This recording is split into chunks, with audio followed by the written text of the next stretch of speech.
E nesta aula, aula número 8, nós vamos falar ainda de dispositivos de acionamento, partida e parada, parte 2. Certo? Vamos lá então? Começamos falando do item 12.4.7.1 da norma NR12, que fala de pessoas não autorizadas. E aí nós vamos ver esse aspecto relacionado aos dispositivos de acionamento, partida e parada.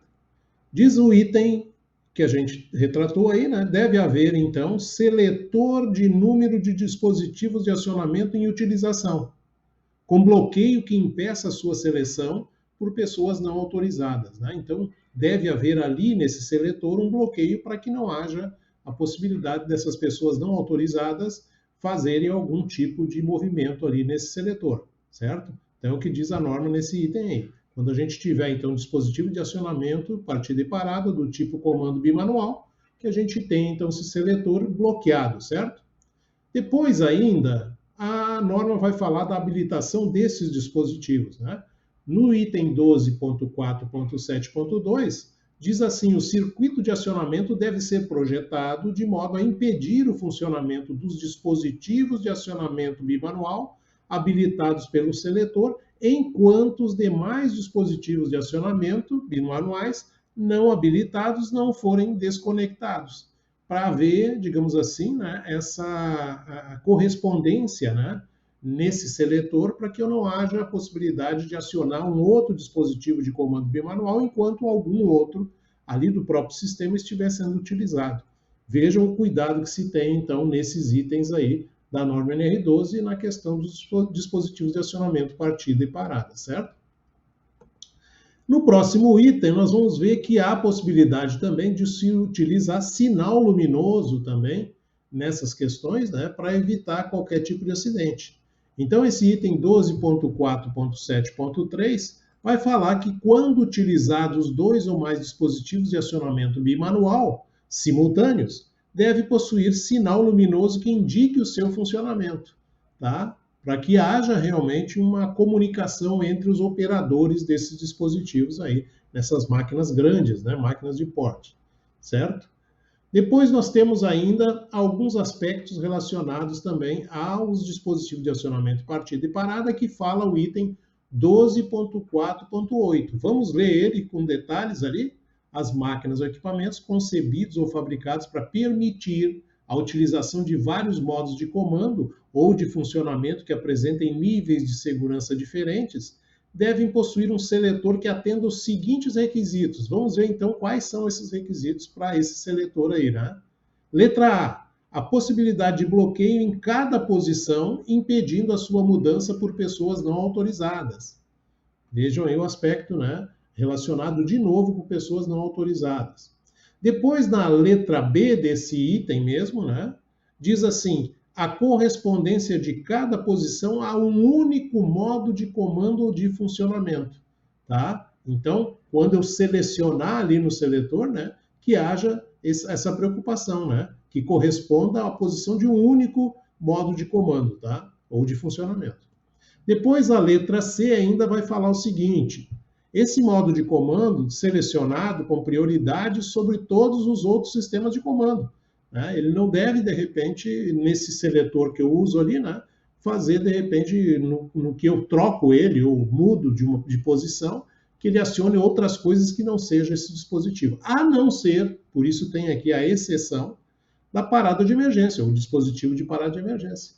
Porque ele sim, né, esse dispositivo de parada de emergência, ele vai bloquear tudo, né? Então, ele realmente tem que preponderar, digamos assim, mesmo com a questão desse seletor aí, né, do comando bimanual. Depois, a letra D ainda vai dizer o seguinte, que essa seleção deve ser visível, clara e facilmente identificável, principalmente pelos operadores ali, certo? Então, essa é a questão aí do seletor para diversos comandos bimanuais que a gente use como dispositivo de acionamento, partida e parada dos equipamentos, né? Depois a gente entra num outro item que vai falar no sistema de bloqueio, aí no 12.4.9. O que diz esse item, né? Que as máquinas e equipamentos cujo acionamento por pessoas não autorizadas possam oferecer risco à saúde e integridade física de qualquer pessoa devem possuir um sistema que possibilite o bloqueio de seus dispositivos de acionamento. Vejam sempre a preocupação da norma em seus itens, né? Nessa questão do dispositivo de parada, de acionamento, partida e parada, a questão, de repente, de haver pessoas não autorizadas ali próximo da máquina. Tá? Depois, ainda na sequência, a norma vai tratar de conjunto de máquinas. Né? E aí eu trago, inclusive, um vídeo que mostra um processo, né, de, digamos assim, de laminação, que é um processo que exige uma quantidade enorme de máquinas ligadas ao mesmo tempo. O item 12.410 vai falar o seguinte: o acionamento e o desligamento simultâneo por um único comando de um conjunto de máquinas e equipamentos ou de máquinas e equipamentos de grande dimensão, que é o caso, por exemplo, né, da siderurgia, da laminação, né, devem ser precedidos da emissão de sinal sonoro ou visual, certo? É muito importante isso, porque na hora que eu faço esse acionamento, né, dessas máquinas, vai ligar uma série de máquinas que devem ser interligadas, né, porque o processo é contínuo, é um processo, digamos assim, que tem uma sequência de máquinas ligadas ao mesmo tempo. Por isso, a necessidade aí do tipo de emissão de sinal sonoro ou visual nessa ligação, ok? Muito bem. Depois, nós temos ainda as medidas adicionais de alerta, né, que diz aí no item 12.4.11.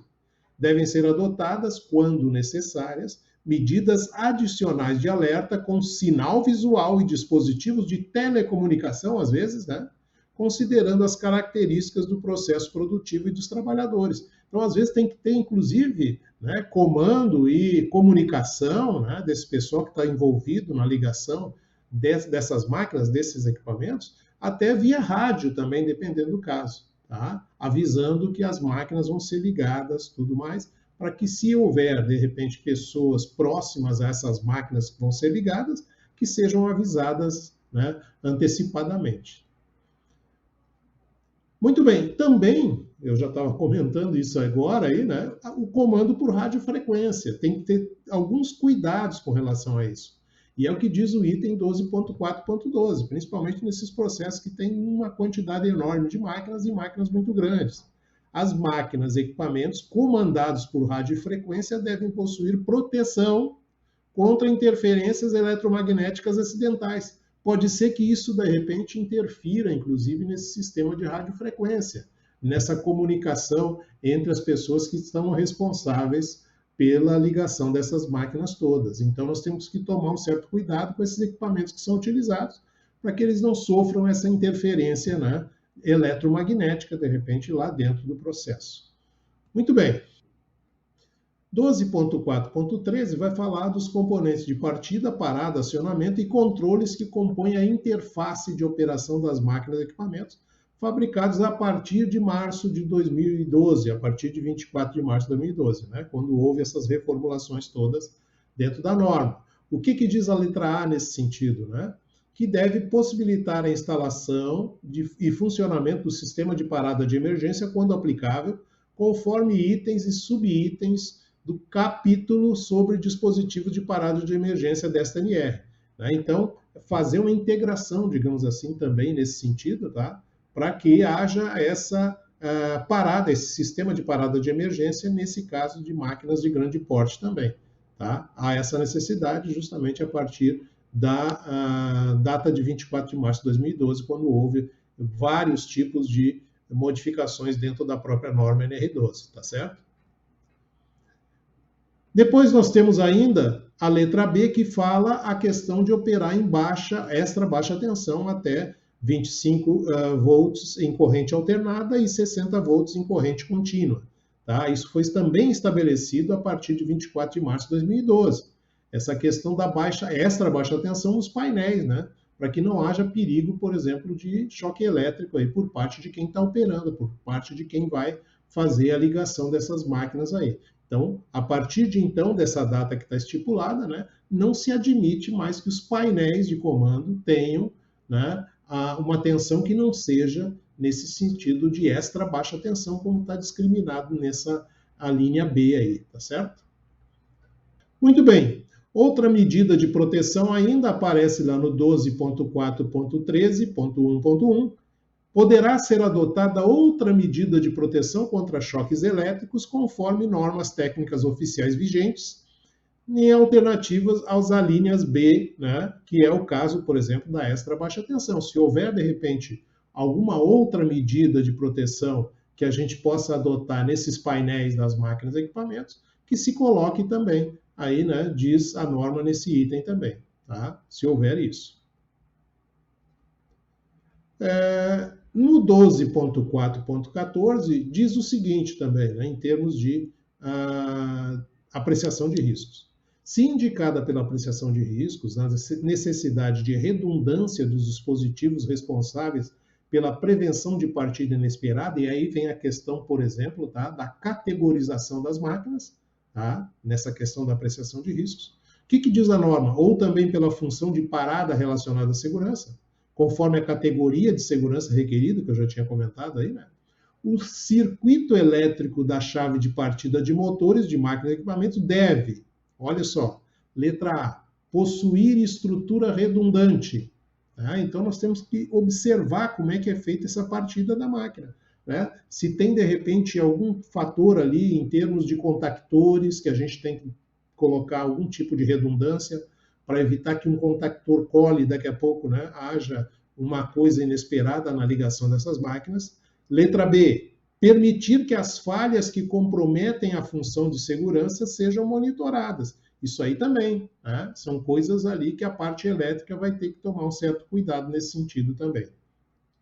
Ainda no 12.4.14, na letra C, diz o seguinte: ser adequadamente dimensionado de acordo com o estabelecido pelas normas técnicas oficiais ou pelas normas internacionais aplicáveis. Então, tem que tomar um cuidado também nesse sentido do dimensionamento, né, dessas proteções que eu vou colocar aí no painel para essas máquinas, que tem que estar, digamos assim, de acordo com a potência da máquina, com o motor, tudo aquilo que eu tenho que observar antes de colocar um dispositivo ali, né? Tá certo? Uma proteção. Parada controlada. No item 12.4.14.1 diz a norma o seguinte também: é permitida a parada controlada do motor desde que não haja riscos decorrentes da sua parada não instantânea. Né? É outro cuidado que se deve ter também com essa parada controlada. Né? Não havendo riscos para essa parada não instantânea, então eu posso até colocar um tipo de parada controlada para esses motores também.